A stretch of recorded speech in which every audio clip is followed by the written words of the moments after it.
having a conversation with Lil Bro, and he was telling me how in the streets, it seems like everybody just playing for keeps. I've been out of the way for a minute, so I really don't know what's really popping like that. I stay out of the way. I live in the middle of nowhere. I don't want no smoke. I don't want no trouble. But he was telling me how everybody in the street is playing for keeps. Everybody. The females, the dudes, as usual. But one of the things we talked about was the scammers. And he was saying, you know, like, man, they scam and they make this money and it go just as fast as they get it. But if I'm not mistaken, I think Newton's third law is for every action, there's an equal and opposite reaction. I say that to say that what is the reaction to scamming people? I can break these cuffs. You can't break those cuffs. We appreciate your cooperation. What is going to be the equal and opposite reaction to people getting scammed? I can tell you what's going to happen. They're going to start throwing heavy numbers at people getting caught with this scamming. So instead of these little slaps on the hand, these little 2, 3 to 5 years, they'll start throwing some double digits out there because the scamming is at an all-time high. I've been fortunate enough to not fall victim to it. I tend to stay in my lane, stay out of the way. I don't want to hook up on nothing. I'm not trying to get nothing that's stolen. I'm not stealing from nobody. I stay out of the way. But for a lot of these cats that's out here scamming and a lot of these sisters that's out here scamming, got a rude awakening coming. The beautiful thing about it is that you're not going to have to scam for long. You're either going to get caught, and if you don't get caught, your common sense will kick in and you'll actually stop scamming. And when you stop scamming and the recession is in full swing, you have one saving grace, and he's going to come with the cape on, and he is going to be ready to spend that funky 40. I'm in a bind, Nate. I'll spend that funky 40 with you because we all know what happened when times get rough and when a lot of females get in a financial crunch. We know what happened. And he's going to be right there waiting with that funky 40. See, we got this saying in the manosphere. We talk about the educated lame. We talk about Dirty D. Rodney. See, but Dirty D. Rodney is not a new phenomenon. Dirty D. Rodney has been around for a long time. Dirty D. Rodney been around since the 60s, the 70s, the 80s, 90s. He's around today, obviously.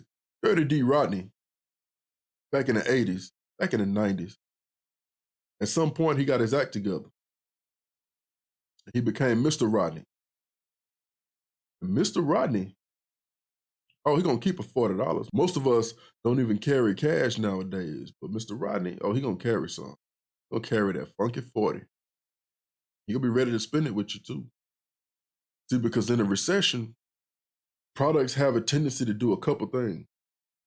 The need to haves, the products that people absolutely got to buy, those go up in price.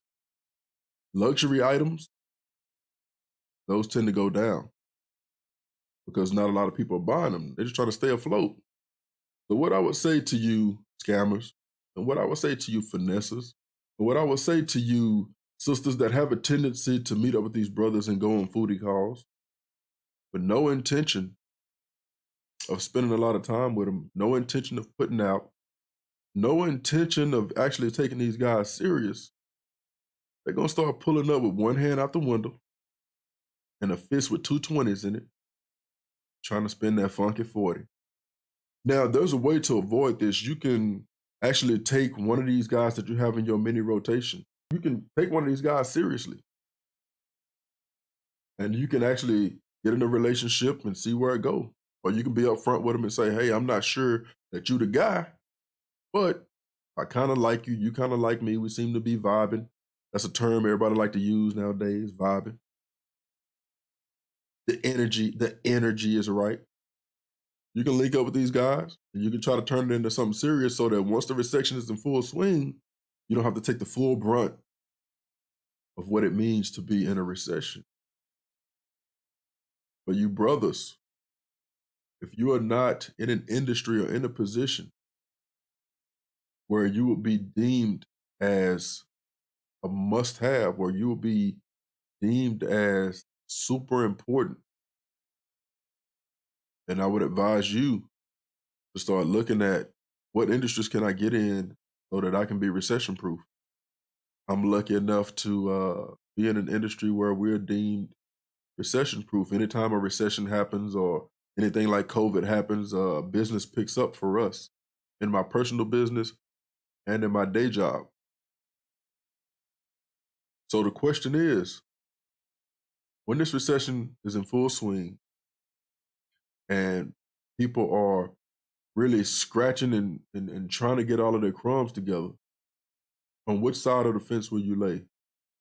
Will you be one of the folks that saw this coming and so you stocked up on ammunition, made sure your powder was dry, made sure your guns are well oiled, you got your trigger locks on them, make sure all of your entry points into your house are solid?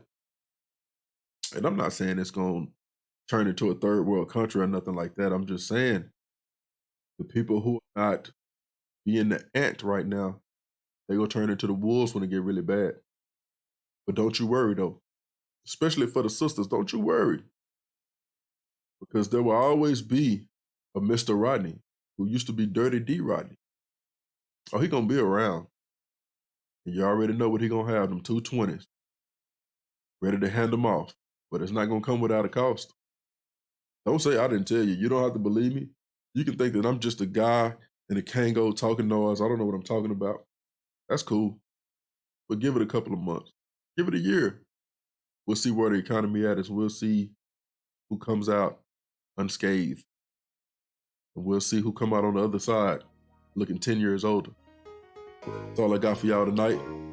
Big bro gonna catch up with y'all. Yeah.